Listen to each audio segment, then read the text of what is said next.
Hello friends, I am Lakshmi Dubey. इस video में मैं वेरिएबल्स के कॉन्सेप्ट एंड टाइप्स को डिस्कस करने वाली हूँ। ये बहुत ही बेसिक कॉन्सेप्ट है बट साथ में ये कॉम्प्लिकेटेड भी है क्योंकि बहुत सारे वेरिएबल्स के टाइप्स होते हैं और उसके बेस पे स्टूडेंट्स को कंफ्यूजन बहुत होता है और इससे रिलेटेड क्वेश्चन सॉल्व करने में उन्हें बहुत सी प्रॉब्लम्स फेस करनी पड़ती है। सो मैं यहाँ पर आपको गारंटी देती हूँ कि अगर आपने इस वीडियो को बहुत ध्यान से देखा तो इसके बाद आपको इससे रिलेटेड कोई भी प्रॉब्लम फेस नहीं करनी पड़ेगी। आपको बहुत ही अच्छे से ये समझ में आने वाला है। एंड वन मोर थिंग, अगर आपने अभी तक इस चैनल को सब्सक्राइब नहीं किया है तो इस चैनल को सब्सक्राइब कर लीजिए एंड बेल आइकन को भी प्रेस कर दीजिए जिससे कि अपकमिंग वीडियोस की नोटिफिकेशन आपको मिलती रहे। इस क्लास में मैं यहाँ पर इन टॉपिक्स पे डिस्कस करने वाली हूँ। What is variable, classification of variables, dependent variable, response variable, outcome variable, independent variable, stimulus variable, change variable, control variable, and intervening variables, confounding variable, unmeasured variable, extraneous variable, control variable, and relevant variable। इन सभी topics पे मैं इस video में बात करने वाली हूँ। So let's get going. So friends, I hope कि आप वेरिएबल नेम से तो परिचित होंगे। तो क्या आप जानते हैं कि वेरिएबल क्या होता है? वेरिएबल को एक ऑब्जेक्ट के, इवेंट के या किसी भी वस्तु के एट्रीब्यूट के रूप में परिभाषित किया जा सकता है। किसी भी ऑब्जेक्ट का एट्रीब्यूट, किसी भी इवेंट का एट्रीब्यूट जिसको कि हम मेजर कर सकते हैं या जिसको हम मेजर करते हैं।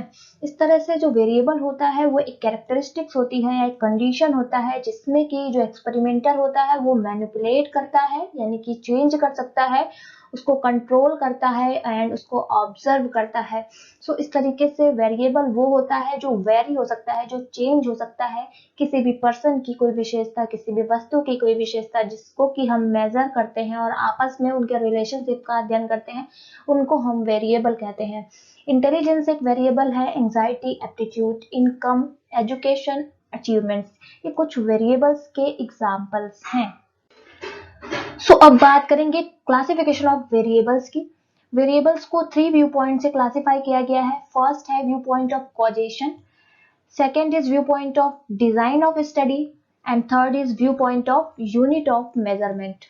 कॉजेशन के व्यू पॉइंट से वेरिएबल को 3 टाइप्स में डिवाइड किया गया है: independent variable, dependent variable and intervening variable. Design of study के व्यू पॉइंट से 2 टाइप्स में डिवाइड किया गया है: एक्टिव वेरिएबल एंड एट्रीब्यूट और organismic variables. View point of unit of measurement के अकॉर्डिंग वेरिएबल्स के 2 टाइप्स होते हैं: qualitative and quantitative variable. And quantitative के फर्दर 2 टाइप्स होते हैं: कॉन्टिन्यूअस एंड डिस्क्रीट वेरिएबल्स। ये सारे ही वेरिएबल्स बहुत ही इंपॉर्टेंट है। अगर आपने नेट एग्जाम के पिछले ईयर के पेपर्स देखे हों तो कितने रिपीटेटिव क्वेश्चंस इस टॉपिक पे पूछे जाते हैं, तो बहुत ध्यान से और बहुत पेशेंसली आप इसको समझने की कोशिश करिएगा। सो कॉजेशन व्यू पॉइंट के अकॉर्डिंग वेरिएबल्स को 3 टाइप्स में डिवाइड किया गया है: independent, dependent and intervening variable. Causation view point means cause and effect relationship. दुनिया में कोई भी चीज घटित होती है तो उसके पीछे कोई ना कोई कारण जरूर होता है। तो जब रिसर्चर को कॉज एंड इफेक्ट को जानना होता है, यानी कि किसी इफेक्ट के कॉज को जानना होता है, तो उसको independent, dependent and intervening variable की जरूरत पड़ती है। तो सबसे पहले यहाँ पर देखेंगे इंडिपेंडेंट वेरिएबल क्या होता है। इंडिपेंडेंट वेरिएबल जिसे हम चेंज वेरिएबल भी कहते हैं। तो ये जो वेरिएबल होता है ये किसी भी फिनोमेना में चेंज को बताता है। एक तरीके से इसे कॉज कह सकते हैं किसी भी इफेक्ट का, यानी कि हम कॉज का पता लगाने के जिस वेरिएबल्स के थ्रू लगाते हैं वो हमारा इंडिपेंडेंट वेरिएबल होता है। एंड इस तरह से इंडिपेंडेंट वेरिएबल वो होता है जिसमें कि एक्सपेरिमेंटर मैनिपुलेट करता है या उसको घटा सकता है, बढ़ा सकता है, उसको चेंज कर सकता है, उसको मेजर करता है या उसके एक्सपेरिमेंटर के द्वारा उसे सेलेक्ट किया जाता है ये देखने के लिए कि जो डीवी है या बिहेवियरल मेजर है उसमें ऑब्जर्वेबल चेंजेस कैसे होते हैं। तो इसी पर्पज से इसको बढ़ाया घटाया जाता है कि डीवी पर उसके इफेक्ट को देखा जा सके या बिहेवियरल मेजर पे या व्यवहार पर इसके प्रभाव को देखा जा सके कि इसमें जो चेंजेस हम कर रहे हैं इंडिपेंडेंट वेरिएबल में उसका बिहेवियर पर क्या इफेक्ट पड़ रहा है। So next one is dependent और आउटकम वेरिएबल जिसे आश्रित चर भी कहते हैं। इससे आश्रित चर कहते हैं। इट मीन्स कि ये हमारे जो आईवी में चेंजेस हो रहे हैं उसके इफेक्ट को बताता है, उसके आउटकम को बताता है, और एक तरीके से ये आईवी के ऊपर डिपेंडेंट होता है, इसीलिए इसे डिपेंडेंट वेरिएबल कहते हैं। तो डिपेंडेंट वेरिएबल को एक्सपेरिमेंटर के द्वारा बेसिकली प्रेडिक्शन करने के लिए यूज किया जाता है, क्योंकि ये आईवी में चेंजेस का जो इसके इफेक्ट हो रहा है उसको ये बताता है। इस तरीके से इसको हम प्रेडिक्शन करने के लिए यूज कर सकते हैं। सो अंडरवुड ने आईवी को स्टिमुलस वेरिएबल कहा है एंड डीवी को रिस्पॉन्स वेरिएबल कहा है। अब एक ही वेरिएबल्स की अगर आप देखें तो बहुत सारे नेम्स हैं, और अक्सर इस एग्जाम्स में क्वेश्चंस पूछे जाते हैं, नेम चेंज हो जाते हैं तो स्टूडेंट्स कंफ्यूज हो जाते हैं। तो आपको ये बिल्कुल आप दिमाग में रखना होगा कि कौन से वेरिएबल को कौन से अदर नेम से जाना जाता है, तो इसको आपको याद में रखना है। आइए हम आईवी एंड डीवी को एक एग्जाम्पल के थ्रू समझे। अगर मान लीजिए एक्सपेरिमेंटर ये स्टडी करना चाह रहा है कि रिलीजियस ग्रुप का फैमिली प्लानिंग के प्रति जो एटीट्यूड है वो किस तरह का है, यानी कि रिलीजियस ग्रुप के प्रभाव का इस पे वो स्टडी करना चाह रहा है, उनके एटीट्यूड को जानना चाह रहा है फैमिली प्लानिंग के प्रति। इसके लिए वो डिफरेंट रिलीजियस ग्रुप सेलेक्ट करता है। हिंदू, मुस्लिम, सिख्स एंड पारसीज, ये 4 डिफरेंट रिलीजियस ग्रुप्स एक्सपेरिमेंटर ने सेलेक्ट किया है। एंड उसके बाद वो स्टडी करता है उनके एटीट्यूड की, उनके फैमिली प्लानिंग के प्रति। उसके लिए वो कोई स्केल, कोई टेस्ट लगाता है उनके ऊपर, अलग अलग ग्रुप्स के ऊपर, और वो मेजर कर लेता है। इस तरीके से वो प्रेडिक्ट कर पाता है कि कौन सा रिलीजियस ग्रुप का फेवरेबल एटीट्यूड है और कौन सा रिलीजियस ग्रुप का अनफेवरेबल एटीट्यूड है फैमिली प्लानिंग के प्रति।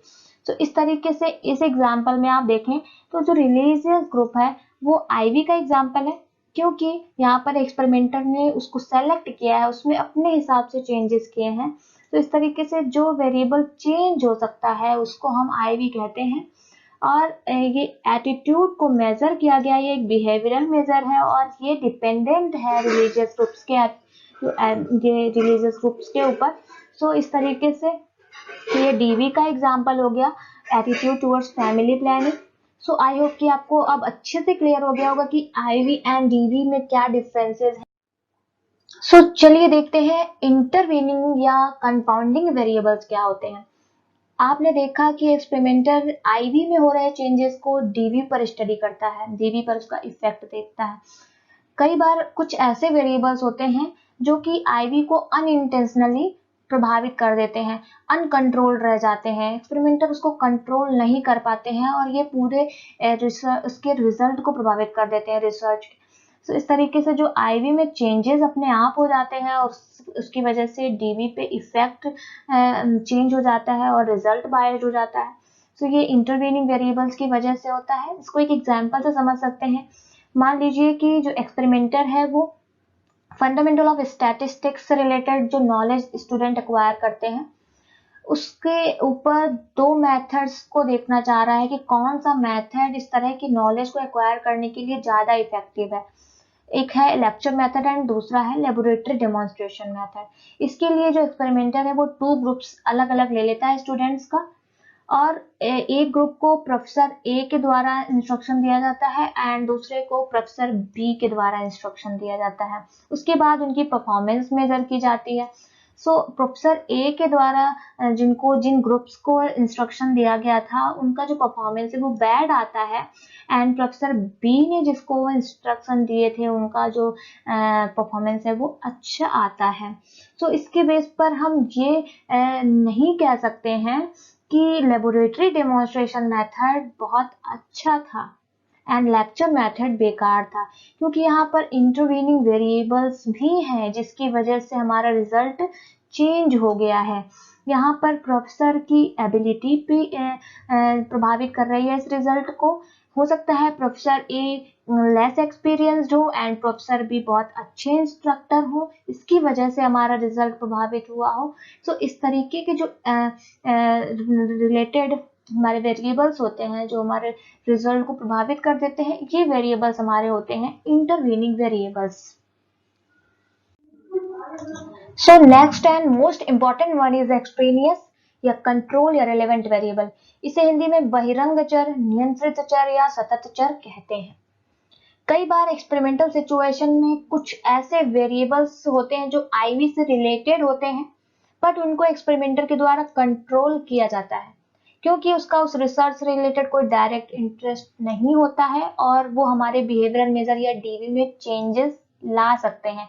इस वजह से एक्सपेरिमेंटर उनको कंट्रोल करके रखता है, इसीलिए उसको कंट्रोल या रिलेवेंट वेरिएबल भी कहा जाता है। इसको एक एग्जाम्पल से समझते हैं। सपोज करिए एक इन्वेस्टिगेटर हाइट एंड वेट के बीच में रिलेशनशिप को जानना चाहता है किसी चिल्ड्रन के कॉन्टेक्स्ट में, तो इसलिए वो एज को कंट्रोल करता है।